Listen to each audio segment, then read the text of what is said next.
गांधी जी का थोथा वाक्य, डरो मत। हिमाचल की सरकार कितना डर रही है, अवैध निर्माण पे उंगली उठाने की हिम्मत नहीं कर रही है। डरो मत। और कैसा वातावरण शिमला की उन शानदार वादियों में बना दिया जहां सैलानी सुकून से घूमते थे। आज वहां लाठीचार्ज, आग बरस रही है। पता है आपको? अरे शिमला की वो शानदार वादियां कभी जवाहरलाल नेहरू लॉर्ड माउंटबेटन की फैमिली के साथ जहां गर्मी की छुट्टियां मनाया करते थे, आराम से सैर किया करते थे, वहां आज जाके इस ढंग का बवाल हो गया। फिर भी कह रहे हैं डरो मत। कहां से कहां आपने हिमाचल को पहुंचा दिया।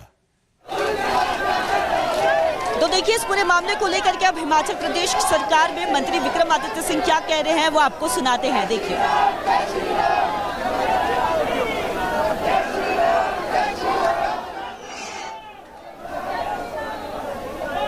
जो मेरा पर्सनल फेथ है, I am a proud Hindu, proud सनातनी।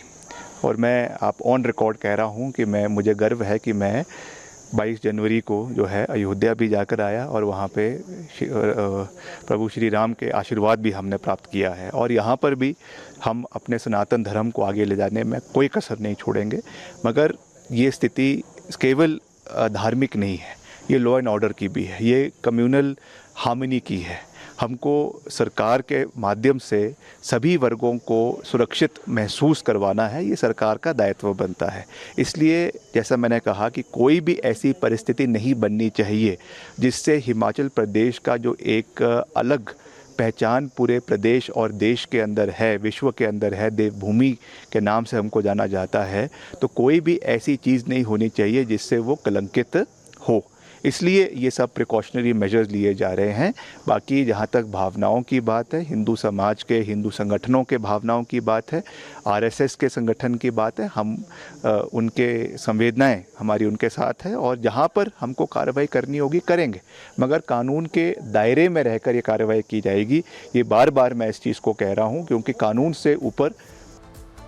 तो देखिए, ये ऐलान तो साफ तौर पर इन्होंने कर दिया था आज के प्रदर्शन का, लेकिन इस बीच तस्वीर दिखाए तो लगातार नारेबाजी चल रही है। पिछले 3 घंटे से यहाँ पे जो स्थानीय लोग हैं वो विरोध प्रदर्शन कर रहे हैं। हालांकि देखिए, प्रशासन की तरफ से पूरी तरह से कोशिश की गई थी कि भीड़ को तितर बितर किसी तरह कर दिया जाए, पानी के बौछारों का इस्तेमाल किया जाता है, बल का प्रयोग किया जाता है, लेकिन लोगों का यहाँ पे प्रदर्शन लगातार जारी है। हालांकि साफ तौर पर इन्होंने कह दिया है कि शाम के 5 बजे ये गवर्नर पास जाएंगे। इस पूरे मामले को लेकर ज्ञापन भी डरता है, सुखू हमसे डरता है। देखिए मैम, अगर यहाँ के स्थानीय लोग कोई भी अवैध निर्माण करता है तो उसको डिसमेंटल किया जाता है। चमियाना मलियाना से लेकर ढली 22 तक अवैध निर्माण हुआ था, उसको डिसमेंटल किया गया है। अगर मस्जिद बनी है, अवैध बनी है, सरकार इतनी लापरवाही क्यों कर रही है? इस पे मैं आपसे अवैध मस्जिद को लेकर के ये मामला जो है फूल पकड़ा हुआ है। इसके पहले देखिए, बीते थर्सडे को हमने देखा था यहाँ पे प्रोटेस्ट हुआ था, शनिवार की तारीख मुकम्मल की गई थी।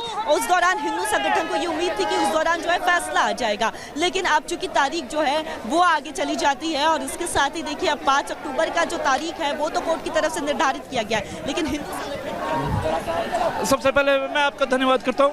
मेरा नाम शिवेंद्र सिंह है और मैं पेशे से एक वकील हूँ हाईकोर्ट। हम प्रदर्शन शांतिपूर्वक कर रहे थे, परंतु पुलिस प्रशासन द्वारा जो रवैया अपनाया गया, हमारी बहनों पर लाठीचार्ज हुआ है। हमारी छोटी रवैये से इनका ये कहना है कि प्रशासन की तरफ से जो लाठीचार्ज होता है वो यहाँ पे पहुँचते हैं, शांतिपूर्वक तरीके से यहाँ पे प्रोटेस्ट करते हैं। उनकी ये मांग होती है कि आगे जो संजौली का चौक है वहाँ तक उन्हें जाने की अनुमति दी जाए। ढली टनल पर सबसे पहले बैरिकेडिंग की जाती है, वहाँ पे ये बैरिकेडिंग तोड़ करके आते हैं, फिर जैसे ही ये संजौली चौक पास पहुँचने की कोशिश करते हैं, लेकिन एक बार फिर से यहाँ पे बैरिकेडिंग लगा दी जाती है। यहाँ पे पुलिस अपना बल प्रयोग करती है, लाठीचार्ज करती है। इस लाठीचार्ज के दौरान जो है कई लोगों को जो है कई लोग गंभीर रूप से घायल हो जाते हैं, उन्हें आगे नहीं जाने दिया जाता है। लाठीचार्ज, बल प्रयोग और उसके बाद पानी की बौछारों का इस्तेमाल करके भीड़ को तितर बितर करने की कोशिश की जाती है। उसी को लेकर के लोगों में काफी ज्यादा गुस्सा है, काफी ज्यादा रोष है और पिछले 3 घंटे से ज्यादा का समय हो गया है जब स्थानीय लोग यहाँ पे अपना प्रदर्शन कर रहे हैं और उनका साफ तौर पर कहना है कि अब आज चूंकि ये शाम में जाएंगे गवर्नर से इस पूरे मामले को लेकर के बातचीत करेंगे, ज्ञापन सौंपेंगे। वो चाहते हैं कि इस मामले में जल्द से जल्द जो है वो फैसला आए, और साथ ही साथ ये भी कह रहे हैं कि फैसला जो है वो उनके पक्ष में आना चाहिए, क्योंकि ये इस पूरी मस्जिद की बात है तो ना NOC पास होती है ना नक्शा पास होता है, लेकिन जो है ये मस्जिद की जो 3 इमारत है, 3 मंजिला इमारत का निर्माण हो जाता है। इसी को लेकर के ये लगातार यहाँ पे विरोध कर रहे हैं। पिछले कई दिनों से इनका ये विरोध देखने को मिल रहा है, लेकिन एक बार फिर से तस्वीरें दिखाएंगे कि देवभूमि में जिस तरह से हालात जो है वो तनावपूर्ण बने हुए हैं। पुलिस लगातार यहाँ पे बल प्रयोग कर रही है, लोगों को समझाने की भी कोशिश पुलिस की तरफ से की जा रही है कि लोग जो है वो जो है कोर्ट कानून को अपने हाथ में ना ले। कोर्ट में जो है 5 अक्टूबर को अगली तारीख जो है मुकम्मल कर दी गई है, तो 5 अक्टूबर का इंतज़ार करें। लेकिन इस बीच लोगों में काफ़ी ज़्यादा रोष और गुस्सा है। उनका यही कहना है कि फैसला जल्द से जल्द सुनाया जाए, 5 अक्टूबर तक का वो इंतज़ार नहीं करेंगे। साथ ही साथ उनका यही कहना है कि जो लोग हैं यहाँ पे, जो लोग पहुँचते हैं उनकी तरफ से, एक विशेष समुदाय की, तो उनकी तरफ से कहीं ना कहीं कुछ कमेंट्स वगैरह किया जाता है तो वो उनके लिए आपत्तिजनक टिप्पणी हो जाती है, आसपास के लोग कहते हैं। तो उनका यही कहना है, इसीलिए वो इसे लेकर के विरोध कर रहे हैं। साफ तौर पर उनका यही कहना है कि अब जल्द से जल्द इस पूरे मामले को लेकर के जो है वो फैसला सुनाया जाए। आज गवर्नर के पास भी जाएंगे, गवर्नर को भी एक ज्ञापन सौंपेंगे।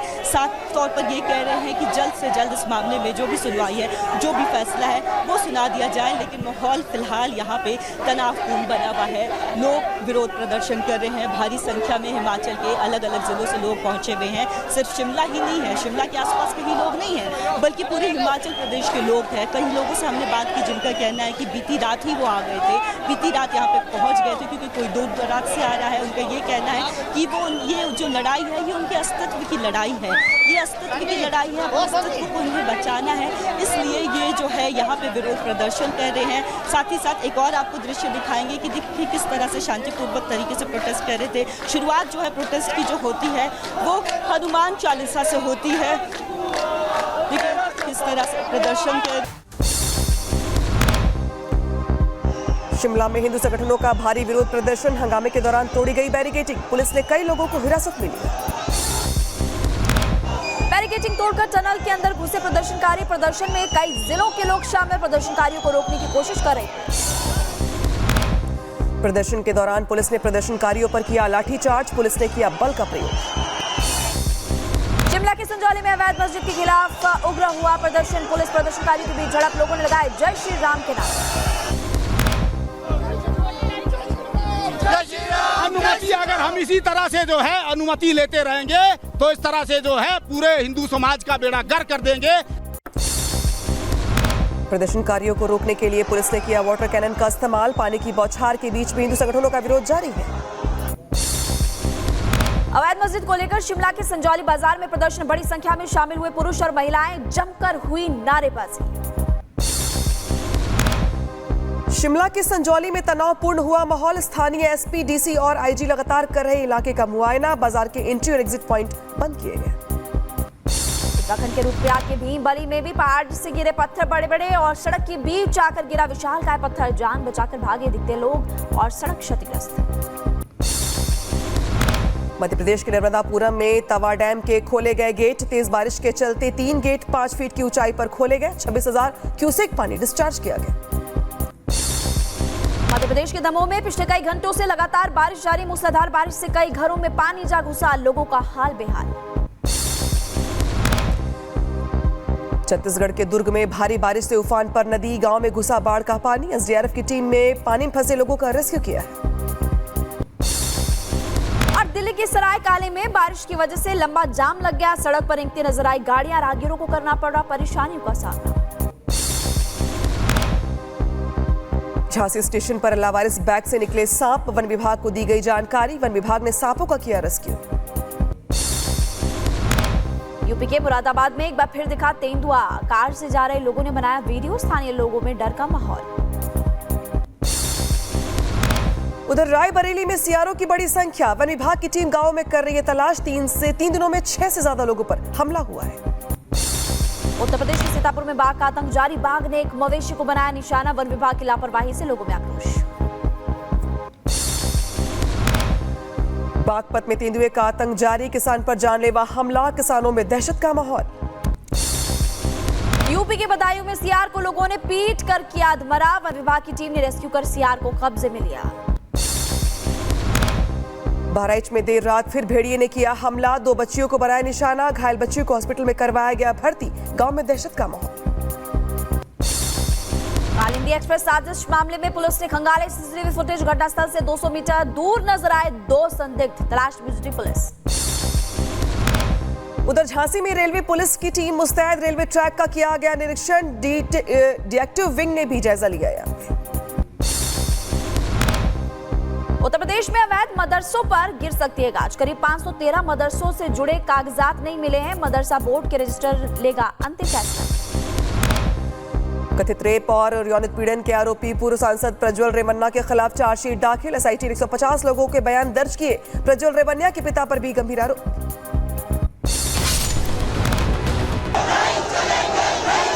जितनी भी बैरिकेडिंग थी सारी बैरिकेडिंग को तोड़ दिया गया है।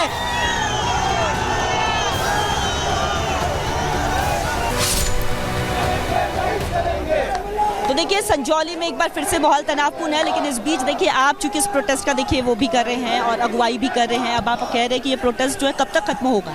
प्रोटेस्ट खत्म नहीं होगा। आज के लिए हम धरना समाप्त करेंगे, गवर्नर साहब के पास जाएंगे, उनसे शिकायत करेंगे। सुकू सरकार जिस प्रकार तालिबानियों के तरह हमारे लोगों पर डंडे बरसाए, पानी की बौछारें की, हमारी पुरुष पुलिस अधिकारियों ने शराब पीकर हमारी महिलाओं पर डंडे बरसाए, हमारे लड़कों पर, हमारे युवाओं पर, बुजुर्गों पर जिस प्रकार डंडे बरसाए, इस तरह का हादसा हिमाचल प्रदेश में पहली बार हुआ है। और हम गवर्नर साहब के पास जाके शिकायत करेंगे कि क्या गवर्नर साहब के पास कब जाएंगे? आज हम 5 बजे का टाइम हमने गवर्नर साहब से लिया है। हमारा प्रतिनिधिमंडल जाएगा और उनसे बात करेगा और ये धरने इसी प्रकार प्रदेश भर में चलते रहेंगे। अगर हमारी मांगों पर हमारा अगर विचार नहीं किया गया, पूरी नहीं की गई, तो हमारे धरने इसी तरह चलते रहेंगे। फिलहाल ये धरना को आप लोग अभी समाप्त कर रहे हैं यहाँ?